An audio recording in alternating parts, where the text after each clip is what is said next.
The fluorescent lights of the Vanderbilt Memory Care Center hummed with that particular kind of indifference that only hospitals and bus stations seem to master.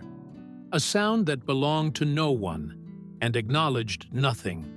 Danny Caldwell had learned to hate that hum over the past 14 months. It followed him every Tuesday and Friday evening when he pushed through the glass doors carrying whatever small offering he'd brought that week. A cup of her favorite black coffee from Frothy Monkey, a worn paperback she'd never finish reading, or sometimes just himself, tired and road-dusty from whatever arena or fairground he'd spent the last 3 days dismantling. He was 28 years old and looked, on most days, closer to 34. The woman at the front desk, Nurse Patricia Owens, smiled at him with that practiced warmth that healthcare workers develop over years of delivering bad news gently. She had kind eyes behind wire-rimmed glasses and a silver cross that caught the light when she leaned forward. "She had a good afternoon, Danny," Patricia said, already reaching for the visitor log. "Ate most of her dinner. Watched some television. She recognize anybody today?" Patricia's smile softened at the edges, not disappearing, just becoming more honest. "She called Dr. Harmon by your father's name again, but she was calm. That's something." Danny nodded, signed his name, and clipped on the visitor badge. He walked the corridor he had memorized the way a sailor memorizes a harbor, not by looking, but by feeling the distance in his bones. Room 114, third door past the artificial ficus, left side of the hall. He stopped just outside the door, the way he always did, put his hand flat against the cool painted wood, took a breath. Carol Caldwell was 56 years old. She had been diagnosed with early-onset Alzheimer's at 53, which the doctors had described with words like aggressive progression and atypical presentation. Medical language designed to communicate devastation without triggering immediate collapse in the person receiving it. Danny had been 25 when he sat in that office alone, because there was no one else to sit there with him. His father, Robert Caldwell, had died of a cardiac event when Danny was 19. There were no siblings. There were aunts in Kentucky he'd never been close to. There was just his mother. And then there was just him. He pushed open the door. Carol was sitting in the recliner by the window, which faced a small courtyard garden that the center maintained with cheerful determination through all seasons. She was wearing the blue cardigan he'd bought her for Christmas, the soft one with the pearl buttons, and her silver hair was brushed neatly back. Someone had helped her with that. He made a mental note to thank Patricia again. "Hey, Mom," he said, keeping his voice easy, the way the occupational therapist, Dr. Linda Forsyth, had coached him. Steady, warm, no urgency. Let her come to you. Carol turned from the window. Her eyes, gray-green, the same shade as Danny's, moved across his face with the particular quality of someone studying a photograph they can't quite place. There was recognition there, somewhere, like a light flickering behind frosted glass. "You cut your hair," she said.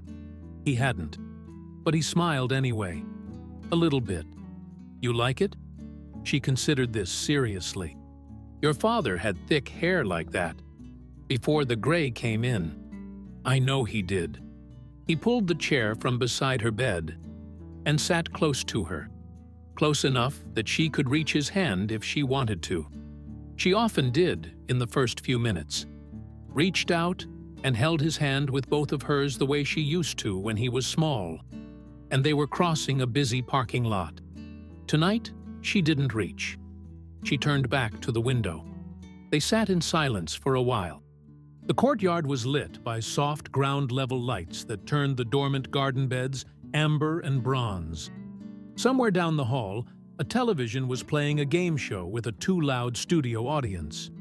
"I heard a song today," Carol said, without turning from the window. Danny sat up slightly. "Yeah? What song?" I don't know the name of it." A pause. "But I knew every word." He felt the familiar ache move through his chest. That specific grief that wasn't grief yet because she was still here, still sitting in the blue cardigan with the pearl buttons, still watching the amber light on the dormant garden. The grief that lived in the present tense and had no name that he'd found yet. "Was it a good song?" he asked. Carol smiled then. A real smile. Sudden and unguarded. The kind that still, after 14 months, could stop his breath. "It was the most beautiful thing I ever heard," she said. "That woman's voice. Like she was singing from somewhere underwater. Like she'd been down there a long time and was finally coming up." Danny knew exactly what she was describing. He'd known it since he was 9 years old and had stood in the doorway of the living room watching his mother dance alone to Landslide. Her arms loosely extended, her eyes closed, moving in that unhurried private way that adults sometimes move when they think no one is watching. Stevie Nicks. It was always Stevie Nicks. In the months following the diagnosis, as Carol's memory had begun its long, uneven retreat, losing names first, then faces, then chronologies, then entire decades, music had proven to be the last room the disease seemed reluctant to enter. Dr. Forsythe had explained the neuroscience of it with genuine enthusiasm, talking about the hippocampus and procedural memory and the unique encoding pathways of emotionally significant sound.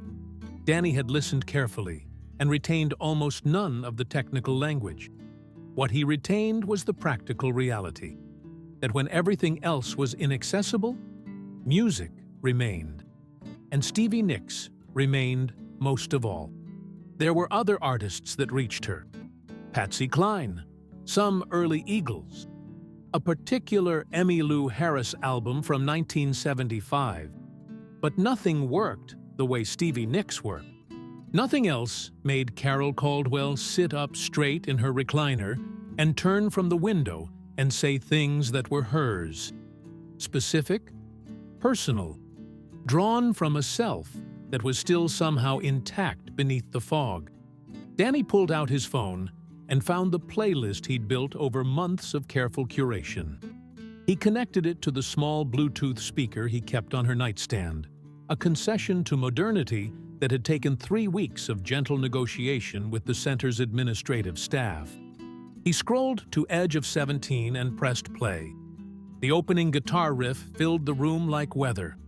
Carol closed her eyes. And then something happened that Danny had witnessed enough times to expect, but never enough times to be unmoved by. His mother's shoulders dropped, the tension going out of them the way tension leaves a body when it finally feels safe. Her chin lifted slightly. Her lips began to move, silent at first, then almost audible, tracing words she could not have told you she knew but knew completely. Just like the white-winged dove.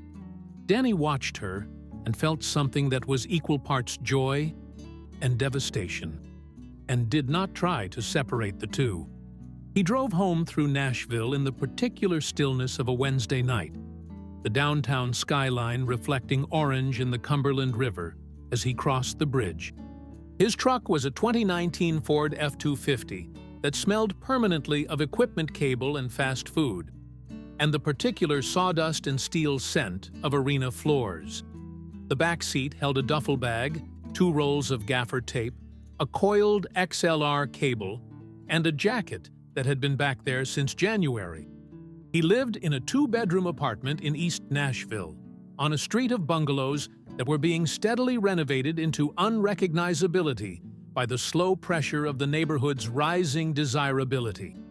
His apartment was on the 2nd floor of a converted Victorian, and it had high ceilings and drafty windows and a kitchen that was too small and a view of a neighbor's enormous hackberry tree that he found genuinely comforting.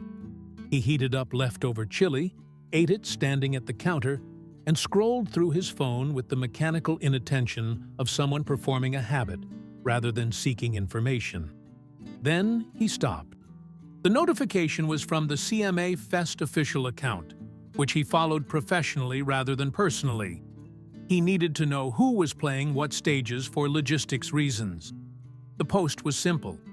A lineup announcement graphic, heavy on red and white, featuring names stacked in descending font size. At the top, in letters large enough to be read across a room, George Strait. Below that, in slightly smaller text, a list of co-headliners and featured performers. Danny almost scrolled past it. Then didn't. Stevie Nicks, special appearance, Friday night main stage. He read it twice.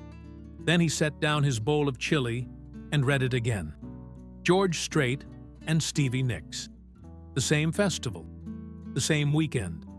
In Nashville, where Danny Caldwell worked backstage access for a living, where he knew stage managers and sound engineers and production coordinators by their first names and their coffee orders and their complicated personal histories. He sat down on his couch without fully deciding to sit down. His mind moved carefully, the way it moved when he was solving a logistical problem at work, assessing distances, identifying obstacles, calculating what was possible versus what merely appeared impossible from a distance. The same festival. He thought about his mother's face when the guitar riff filled the room. He thought about her lips moving, tracing words the disease had no access to. He thought about what it would mean. Not to her. She would not be there. She would be in room 114 with the amber garden light and the pearl button cardigan. But what it would mean to find a way for that moment to reach her. A live broadcast. A dedicated verse. Something large enough and real enough to cross the distance between a festival stage and a memory care center on the other side of the city. Just like the white-winged dove. Danny Caldwell was not, by nature, an impulsive person. He had grown up learning to be useful in the background, to anticipate what was needed and provide it without drama, to solve problems quietly and not require recognition. 28 years old, 9 years in the live event production industry, and he had built a reputation entirely on reliability and discretion. What he was considering now was neither reliable nor discreet.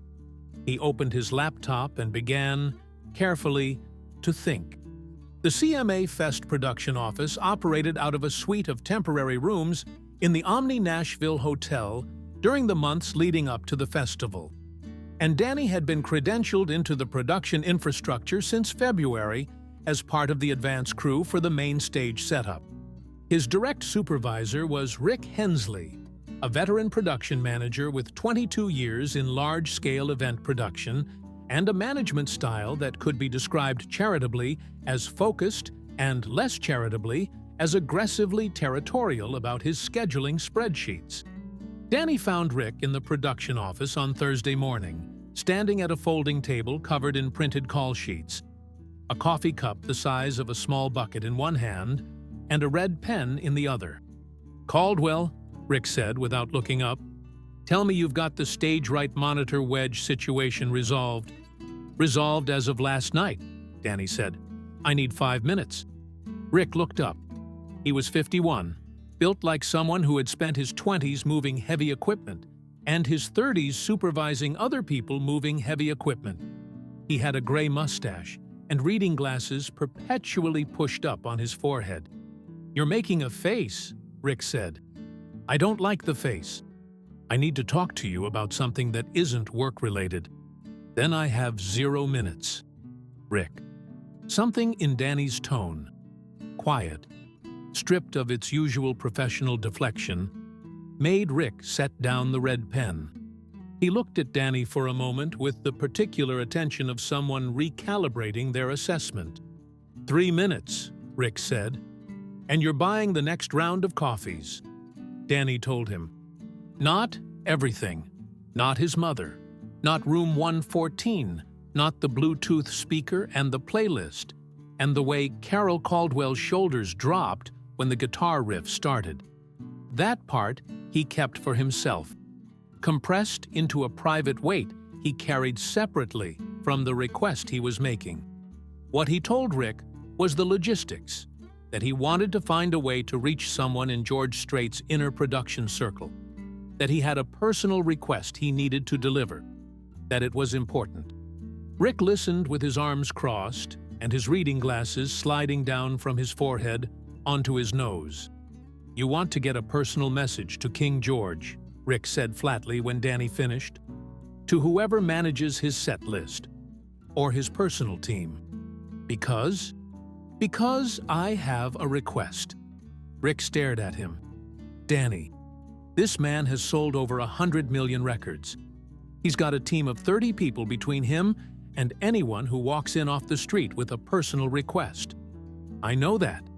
You work the floor. You're not in artist relations. You're not credentialed to the artist hospitality suites. I know that too."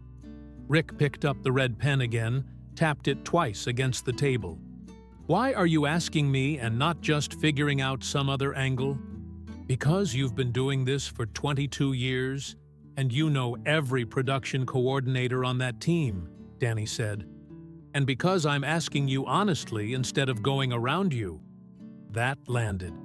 Rick had strong feelings about people going around him, and he had equally strong feelings. Danny had observed this over 4 years of working together, about honesty. He valued it the way people value things that are rarer than they should be. A long pause. The production office hummed around them. Phones, printers, the distant percussion of someone doing something structural to the stage outside. "His production coordinator is a woman named Denise Farrow," Rick said finally, his voice dropping slightly, acquiring the quality of information being transferred with reluctance. "She's been with his organization for 11 years, professional, serious, does not have time for nonsense." "I don't have nonsense. What do you have?" Danny held his gaze. "Something real." Rick looked at him for a moment longer, then made a sound that was not quite a sigh and not quite a word. "I'll send her your name," he said. "That's all I'm doing. What happens after that is your problem." "Thank you, Rick. Buy the coffees, Caldwell." The message from Denise Farrow came at 4:47 p.m. While Danny was on the main stage floor supervising a cable routing correction with 2 other crew members. His phone buzzed in his back pocket, and he ignored it until the routing was confirmed and signed off, then stepped off stage to read it. "Mr. Caldwell, Rick Hensley passed along your name. I have 15 minutes tomorrow morning at 8 a.m. Production office, room 114. If you're late, I move on. D. Farrow, room 114. He stood very still for a moment, holding the phone. Then he typed back, "I'll be there. Thank you." He walked back to the stage and finished his shift. He said nothing to anyone about the meeting.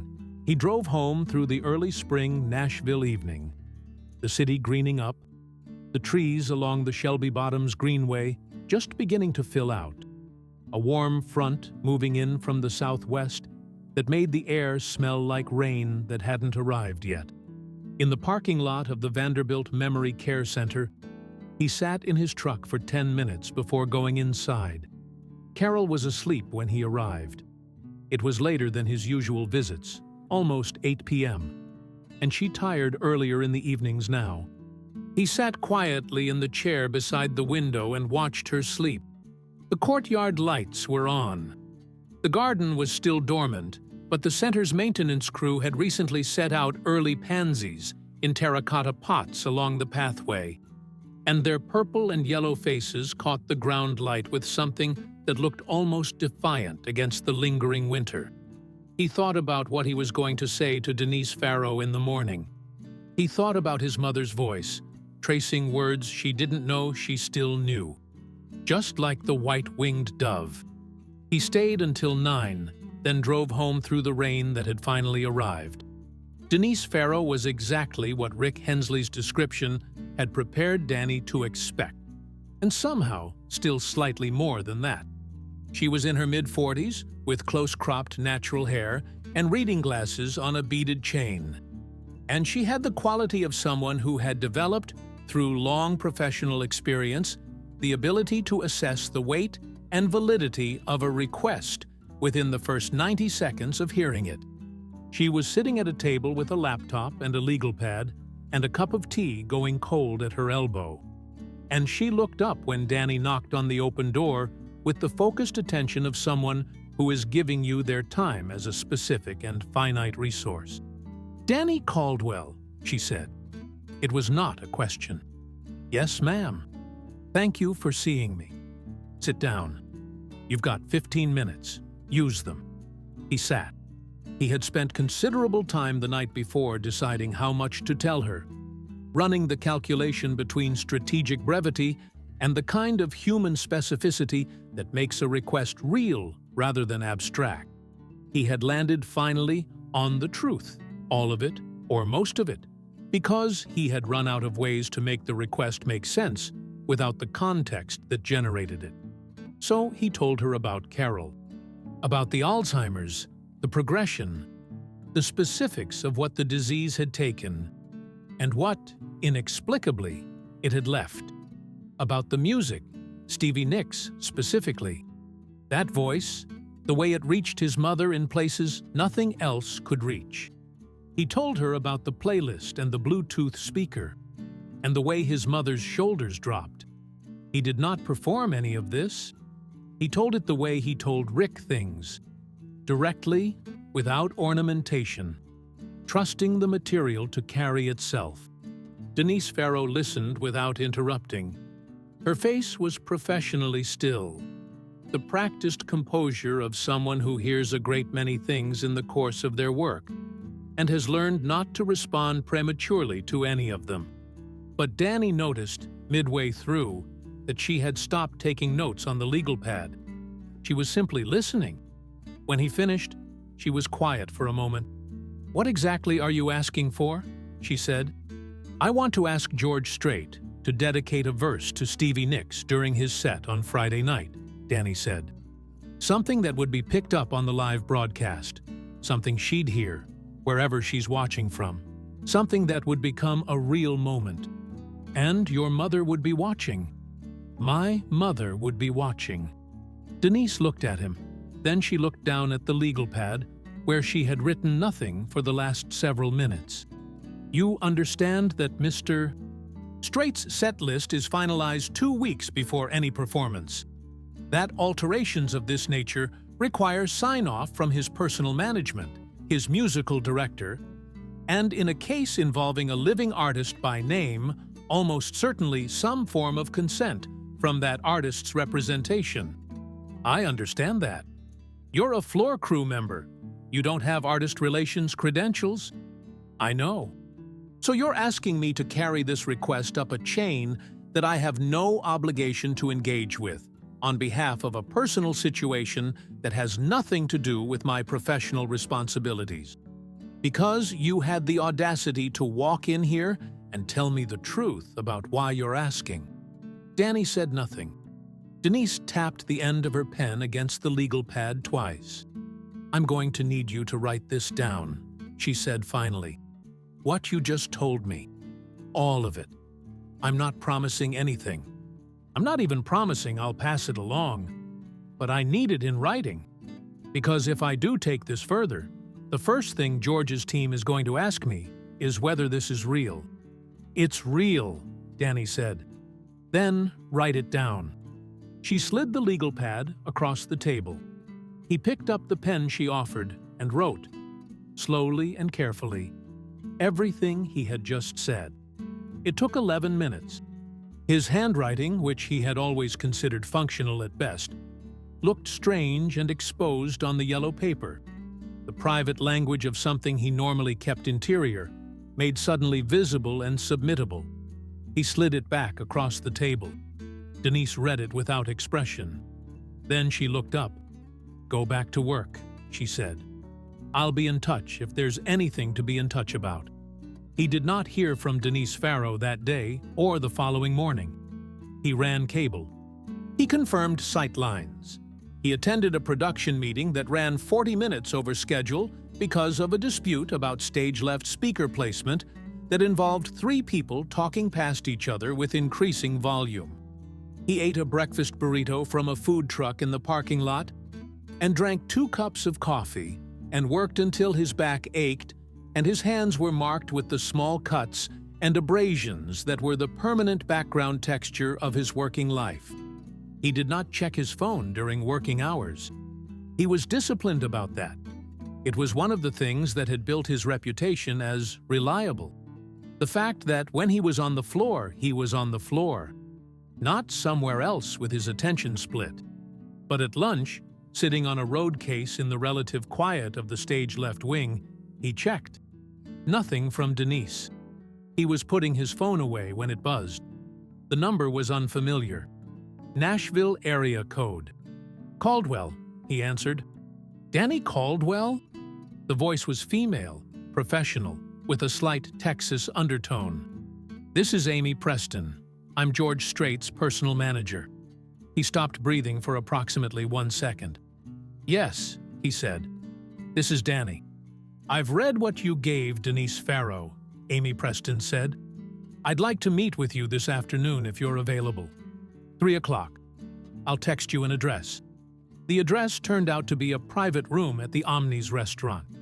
Amy Preston was 50-something, with straight blonde hair cut to her shoulders and the kind of self-possessed composure that suggested she had been navigating complicated situations for a long time and had developed an accurate internal compass for which of them were worth her time. She was already seated when Danny arrived, 2 minutes early, and she looked up at him with a directness that was neither warm nor cold, but simply clear. "Sit down, Danny." He sat. "Tell me what you told Denise," she said. "Not the written version, the real version." So he told it again, the 3rd time now, and somehow it did not grow easier with repetition. If anything, the opposite. Each telling stripped away another layer of the professional distance he normally maintained between himself and the things that mattered to him personally. By the time he reached the part about the playlist, about the Bluetooth speaker, about Carol's lips moving through the words she didn't know she knew, something in his voice had shifted into a register that was no longer simply descriptive. He stopped, looked at the table, reorganized himself. Amy Preston waited. "She's not going to get better," Danny said. "I know that. I've known it for a while. The doctors have been honest with me, and I've tried to be honest with myself about what that means. I'm not asking for a miracle. I'm just asking for a moment." He looked up. The kind of moment that she can be present for. Completely present. The way the music makes her present, when almost nothing else can. The restaurant was quiet around them. Mid-afternoon lull, a few tables occupied, the soft percussion of kitchen sounds from behind a distant door.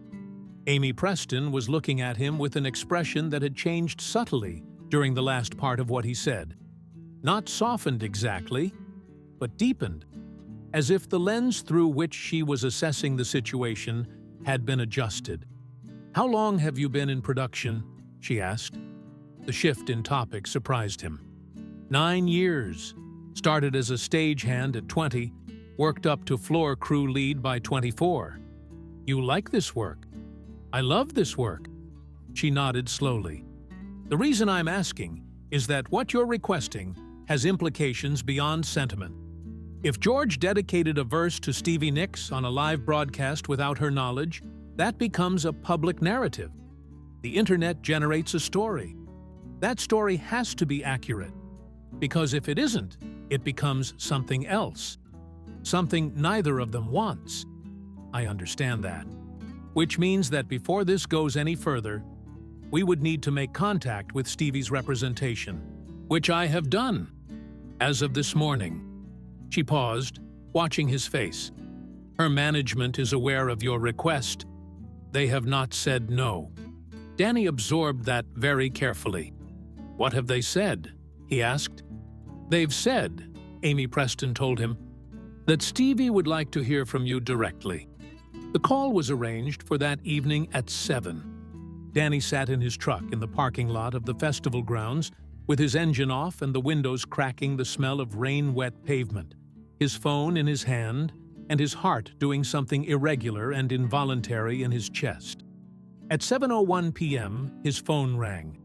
The voice on the other end was unmistakable, slightly hoarse, musical even in ordinary speech, with that particular quality that some voices have of seeming to come from a distance even when they're close. "Is this Danny?" Stevie Nicks said. "Yes," he managed. "Yes, this is Danny. I read your letter," she said. "The thing you wrote for Denise. Amy sent it to my people, and they sent it to me."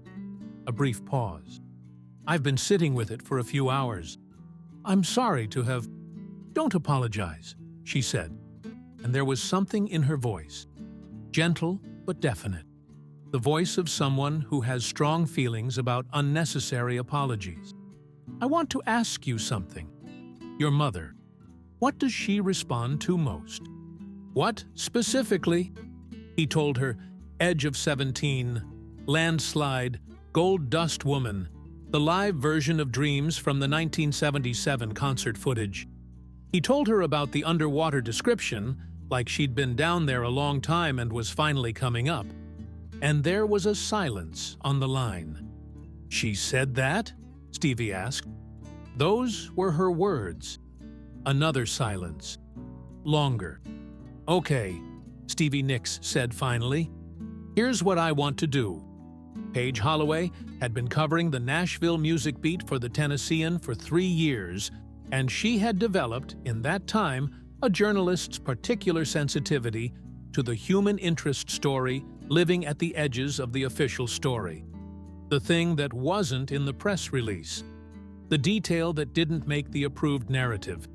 The real reason something was happening beneath the stated reason.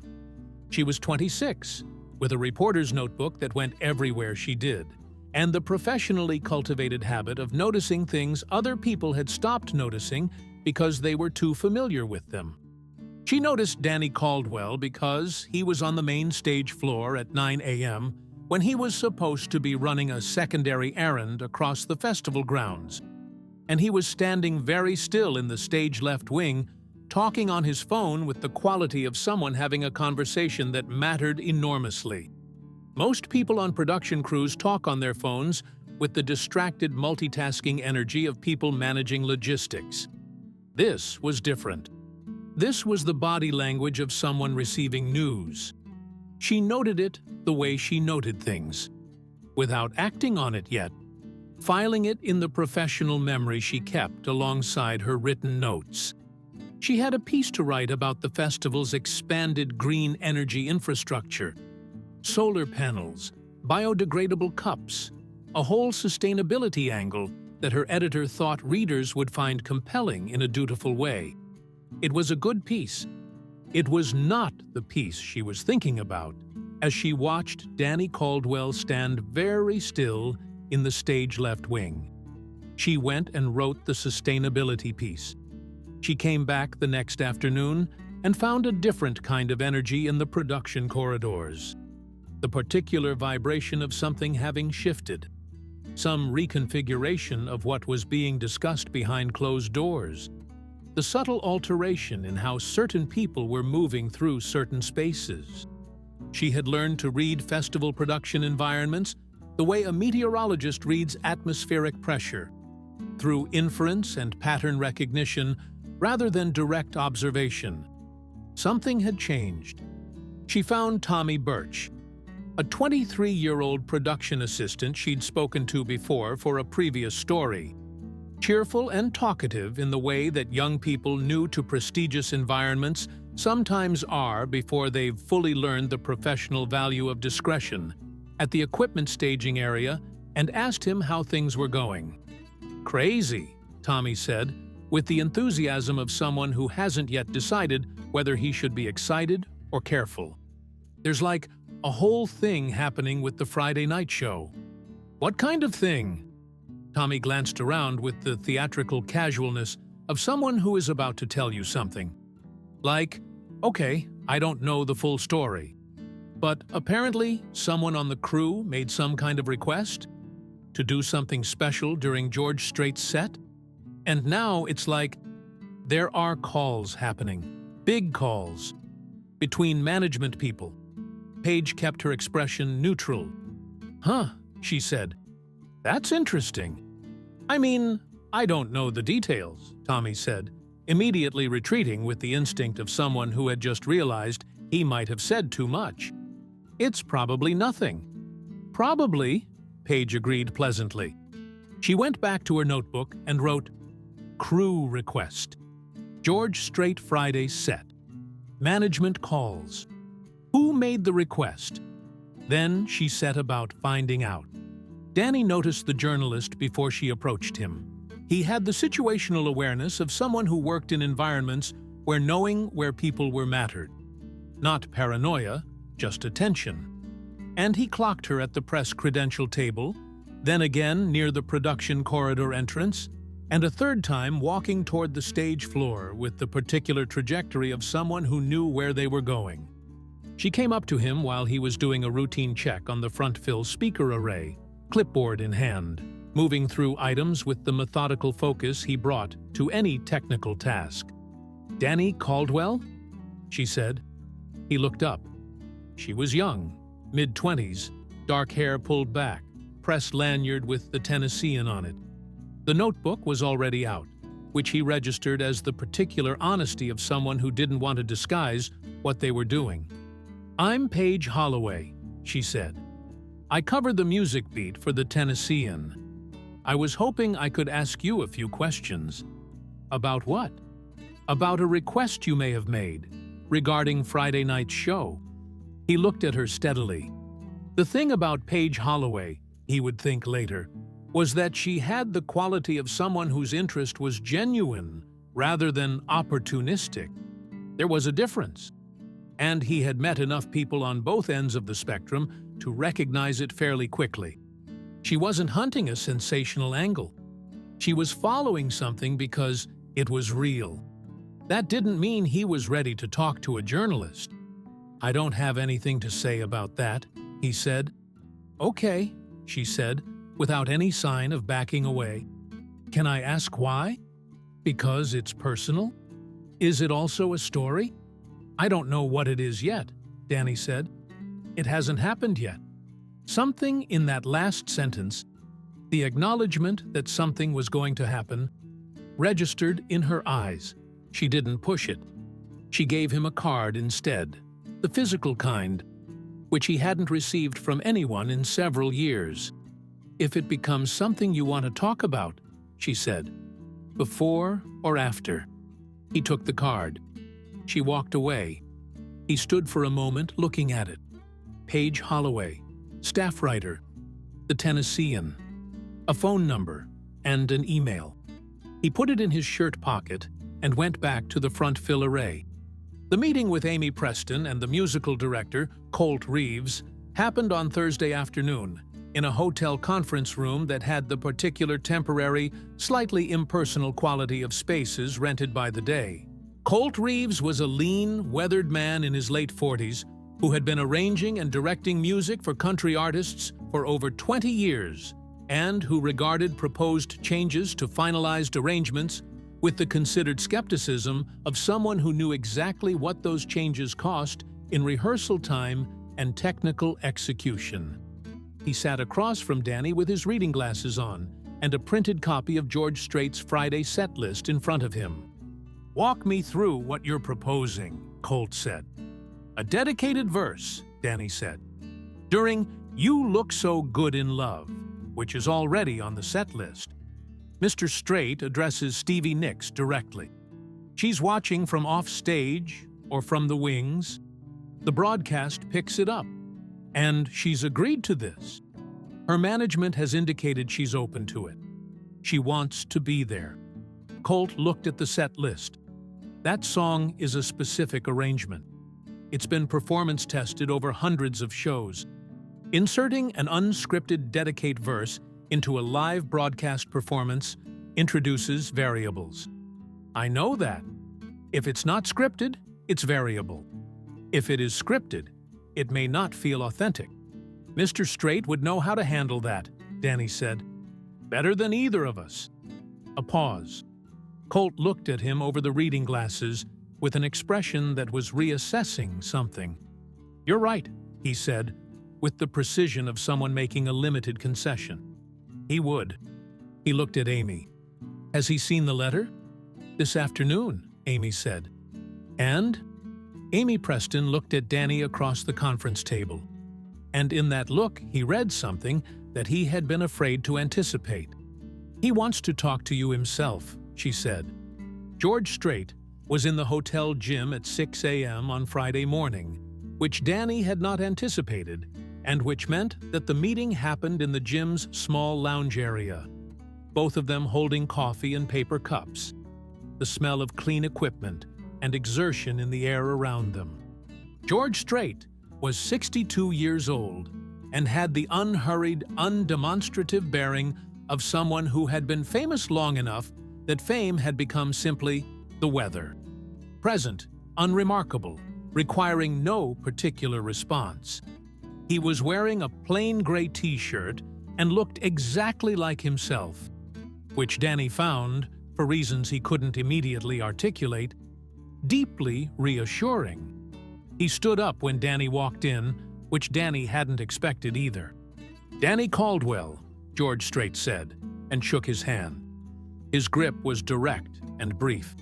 Sit down. They sat. George looked at him with an openness that was the opposite of performative, the attention of someone who was genuinely present for this conversation rather than moving through it toward something else. Amy told me about your mother, he said. I read what you wrote. A brief pause. I have a few questions. Of course. What does your mother know about this? Nothing, Danny said. She doesn't. She wouldn't retain the information even if I told her. By the time Friday night comes, she won't know to expect anything. She'll be watching because it's what she does on Friday nights. The nurses have a standing arrangement to put on the festival broadcast when I'm on shift. George nodded slowly. So the moment reaches her as a surprise. Yes, sir. And Stevie's going to be there. That's what her people have told Amy. She wants to be present for it. Another pause. George turned his coffee cup slowly in his hands.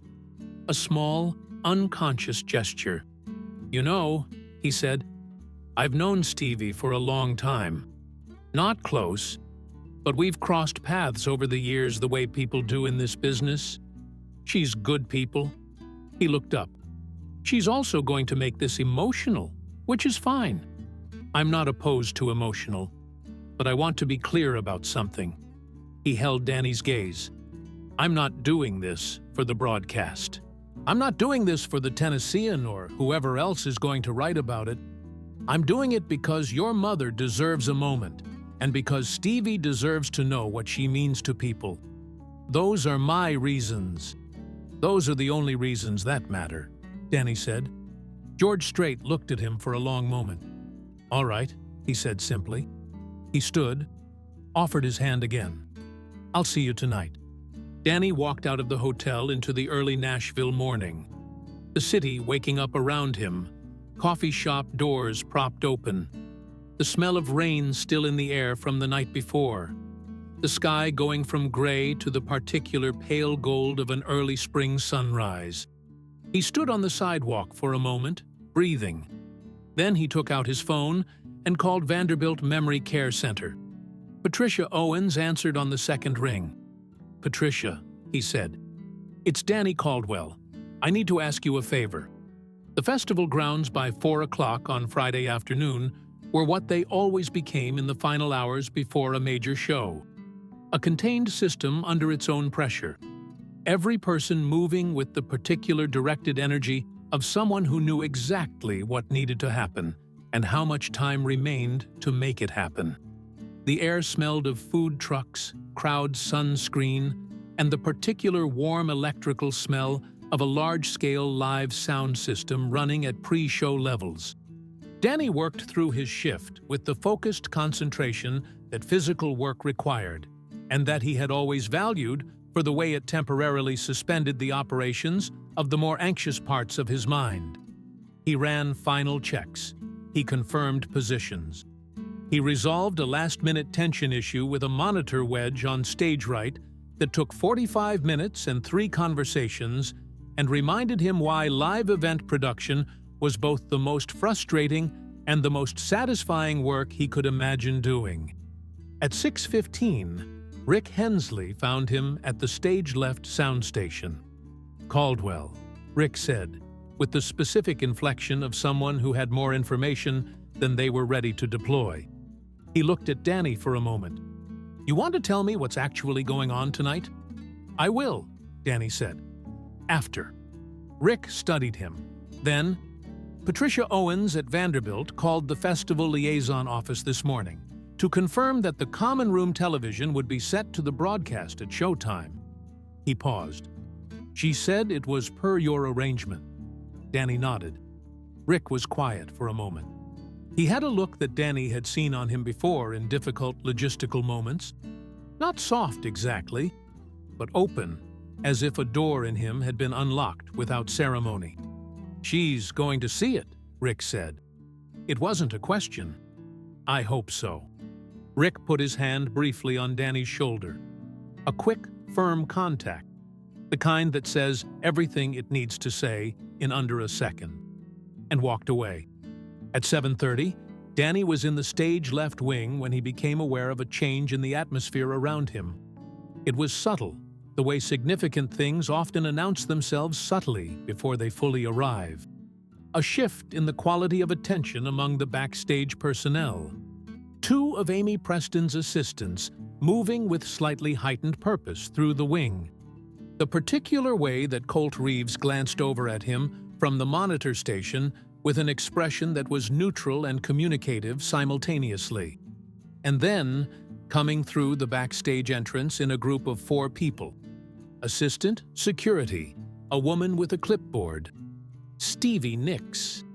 She was wearing a long black dress with layers that moved when she walked, and her silver blonde hair was loose around her shoulders.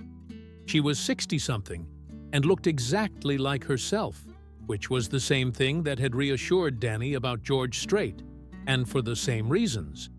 She moved through the backstage space with an ease that was neither performing nor ignoring the environment, simply inhabiting it, the way someone inhabits a place they've been in versions of their whole life.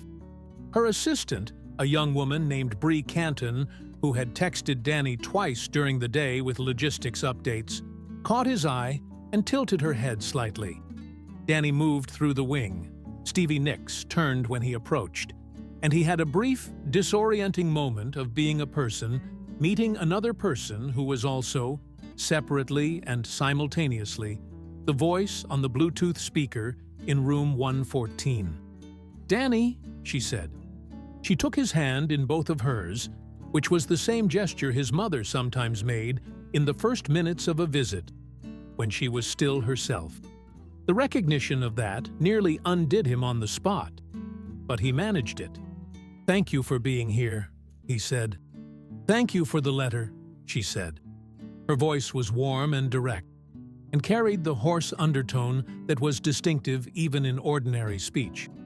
"I've been thinking about your mother all day." She looked at him carefully. "How are you doing?" "I'm okay."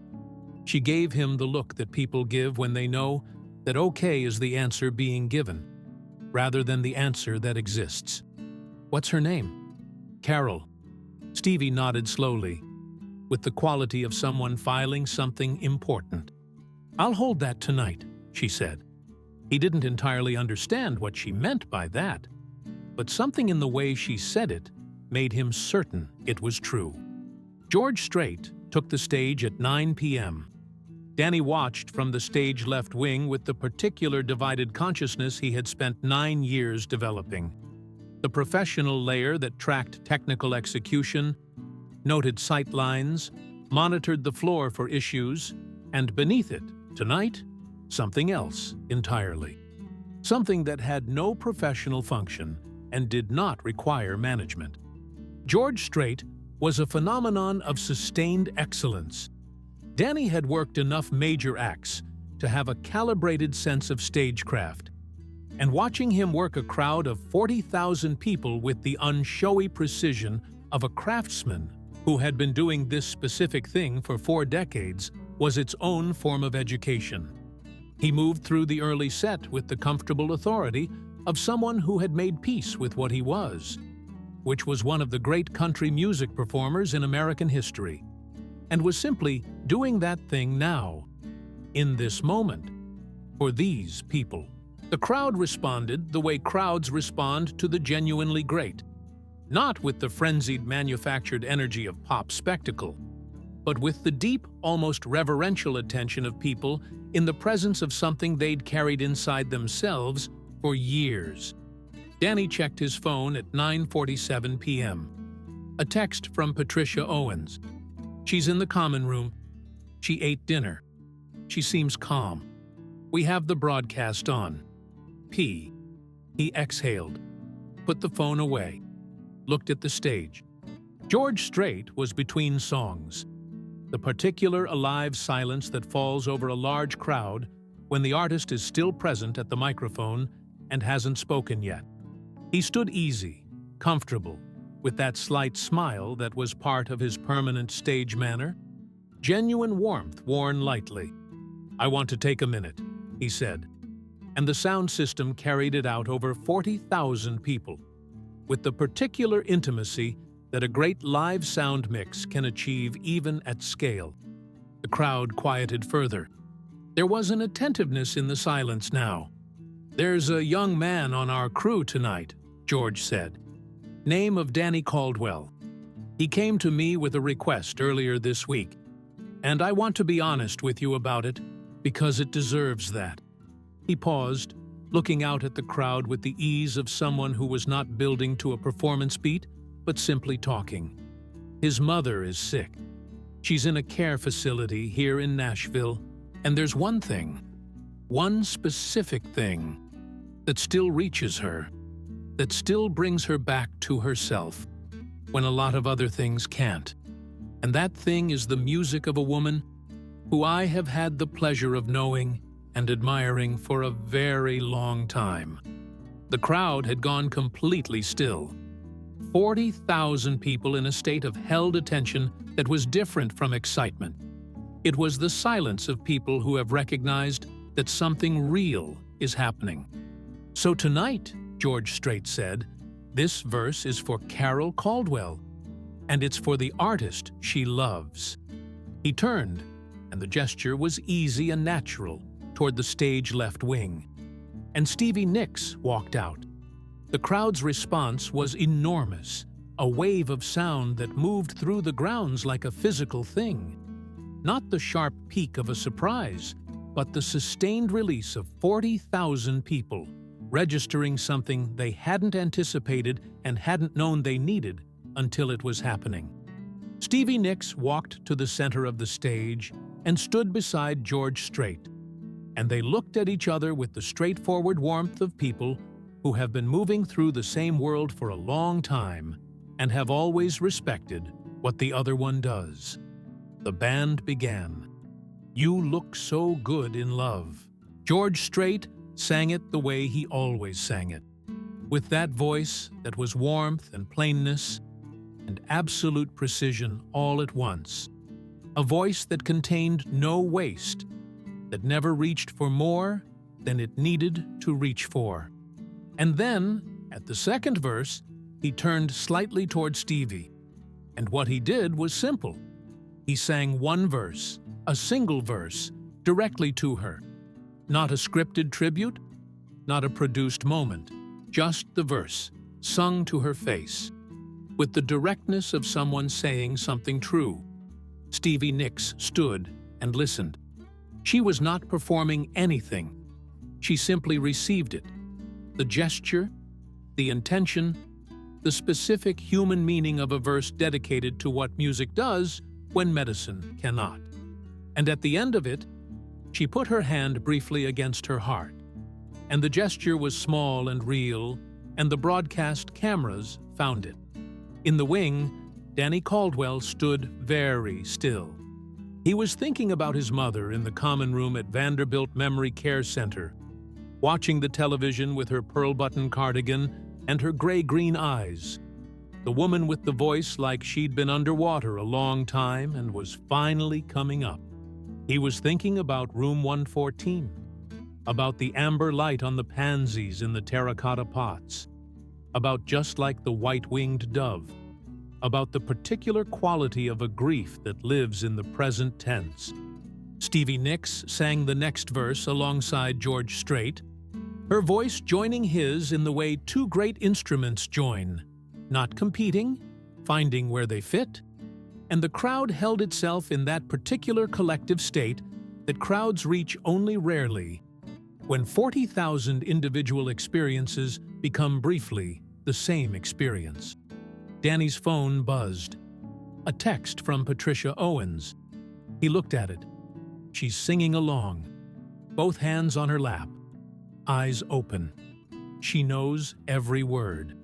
He put the phone back in his pocket and looked at the stage through eyes that had, in the last 30 seconds, done something without his permission. He let them. Paige Holloway was in the press pit at the foot of the main stage, and she understood within the first 60 seconds of George Strait's dedication that she was witnessing the story she had felt the shape of 3 days ago without knowing its contents. She was taking notes with the speed and focus of someone who does not want to miss what is happening while it is happening, aware that the full account would require reporting she hadn't done yet. Danny Caldwell's full story, the backstage sequence, the details of what had actually transpired, but capturing the present moment with all the accuracy her training had given her. She was also, she recognized with the professional self-awareness she tried to maintain, genuinely moved. She wrote that down too. I am genuinely moved. Some of the best journalism she'd ever read had been written by people who didn't pretend to be outside what they were witnessing. After the song ended, after Stevie Nicks walked back to the wings, to a sustained wave of sound that went on for longer than most ovations Danny had experienced in 9 years of this work, Paige Holloway put her notebook in her bag and pulled out her phone and sent a text to the number on the card she'd given him. When you're ready to talk, I'll be here. You don't have to explain anything you don't want to explain, but people should know this story. Paige. She watched George Strait move into the next song, smooth and unhurried. The crowd settled back into the warm, attentive state that was its natural response to him. Nashville in April, the sky overhead clear and deep, the festival grounds lit from below against the dark. She thought about a woman in a memory care center, watching a television. She thought, some stories deserve to be told. Danny found Stevie Nicks in the stage left wing 40 minutes after her appearance, when the show had moved into its final act and the backstage energy had shifted into the quieter, accomplished mode of post-peak. She was with Bree Canton and her security person, and she was drinking water and had a scarf now across her shoulders against the evening cool. When she saw him coming, she said something to Bree that caused the assistant and the security person to step away with the practiced discretion of people accustomed to knowing when to be elsewhere. Danny stopped in front of her. Patricia texted me, he said. She said my mother was singing along, both hands in her lap, eyes open, every word. Stevie Nicks looked at him for a moment. Then she said, tell me about her. Not the illness, who she is. He told her. He hadn't been asked that question, the one about who Carol Caldwell was, separate from what was happening to her, in a long time, and the asking of it opened something in him that he hadn't known needed opening.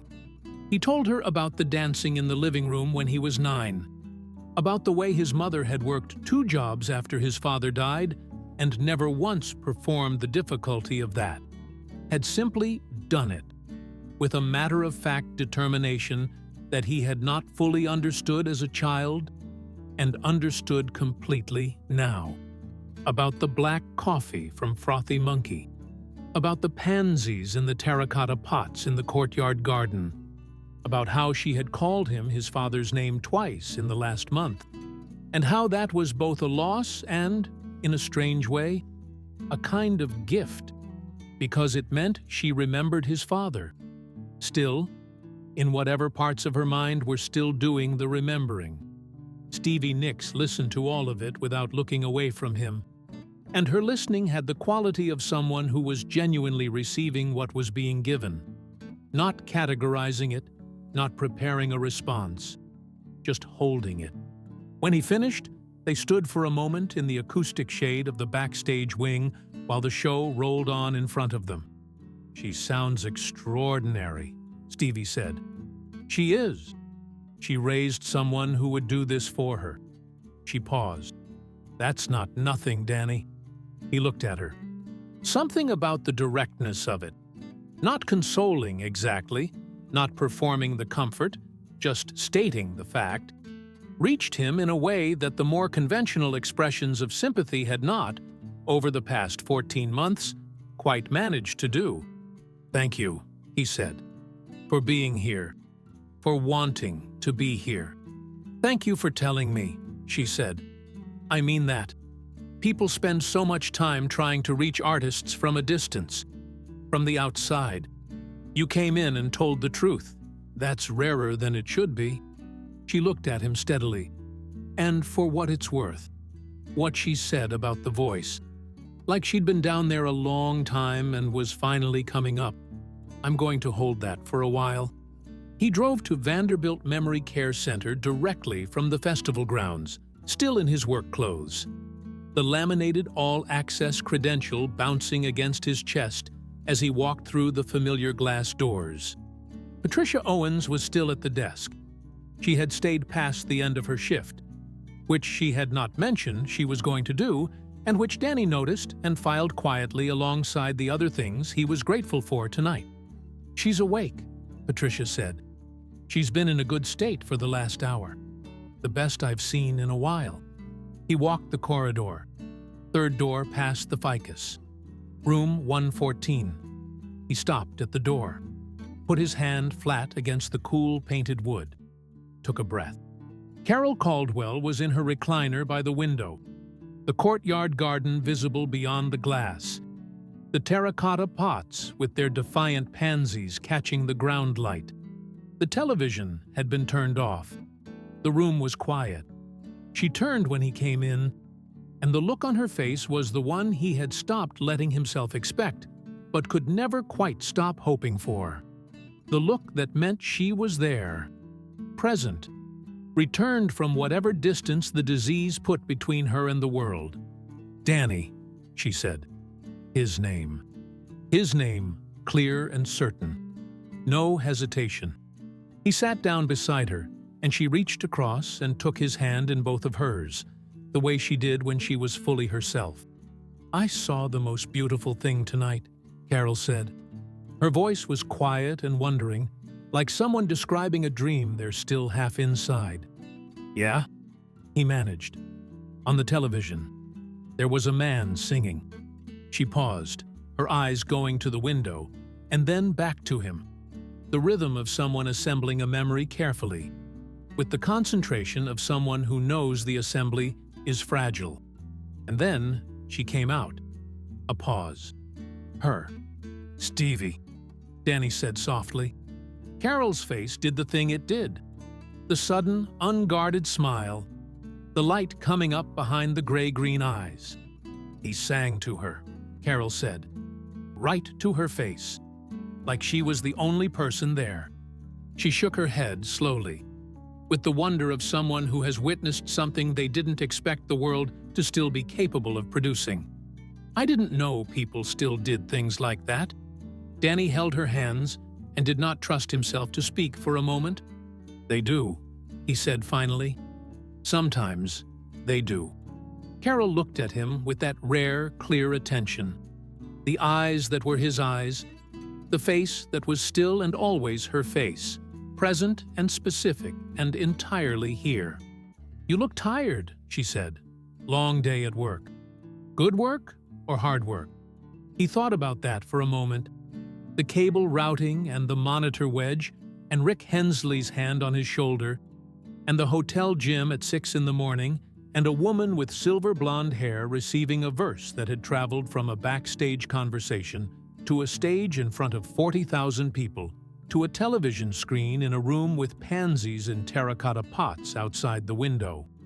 Both, he said. Good and hard both. Carol nodded, with the satisfied expression of someone who understands that this is how the best work usually goes. She turned back to the window for a moment, and Danny watched her profile against the courtyard light. The silver hair, the pearl button cardigan, the hands still loose around his. She said something once. Carol said quietly, half to the window. That woman. In an interview, years ago. I cut it out of a magazine. She paused, the way she paused now when she was pulling something from a depth that wasn't always accessible. She said, in the universe, there are things that are known and things that are unknown. And in between, there are doors. Something like that. Another pause. I always liked that. Danny looked at her. That sounds right. Music is a door, Carol said simply. She turned back to him with the clarity of someone stating something they have known for a long time. For me, it always has been. He nodded. He could not say anything for a moment. I know, Mom, he said. She squeezed his hands once, the grip brief and sure, and then relaxed, settling back into the recliner with a small sigh that was not unhappy. Just the sound of someone who has had a large evening and is now content to rest inside it. They sat together in the quiet room for a long time. The courtyard lights held their amber warmth on the pansies. Somewhere down the hall, the game show played its distant, indifferent percussion. The city moved through its Friday night beyond the walls of the building. All its million ordinary particulars. The honky-tonks on Broadway, the Cumberland moving dark and steady under its bridges, the festival grounds winding down under a clear April sky. Danny Caldwell held his mother's hand and did not think about the future, which had its own weight and its own approaching distances, but simply stayed inside the present moment, which was this. Her hand in his, her face turned toward the window, the amber light on the flowers outside. The piece that Paige Holloway wrote ran in The Tennessean on Sunday morning, under the headline, One More Verse, a Nashville stage manager's request that became something no one expected. She had spent Saturday on the phone with Danny, who had called her, finally, late Friday night from the parking lot of Vanderbilt Memory Care Center, his voice carrying the specific quality of someone who has just come through something and is still finding the edges of it, and with Patricia Owens and with Amy Preston, who gave a brief and carefully worded statement on behalf of George Strait's organization, and with Bree Canton, who spoke on behalf of Stevie Nicks with the warmth of someone who had been genuinely affected by what she'd witnessed. Stevie Nicks herself provided a single written statement through her management. Carol Caldwell, I thought about you all night. Music was always a door. I'm glad it stayed open. The piece was, Paige would later say in interviews about it, the piece she had always been trying to write without knowing it. The one about what music actually does, not in theory, but in specific, verifiable human experience. It was not a long piece. It was not a complicated piece.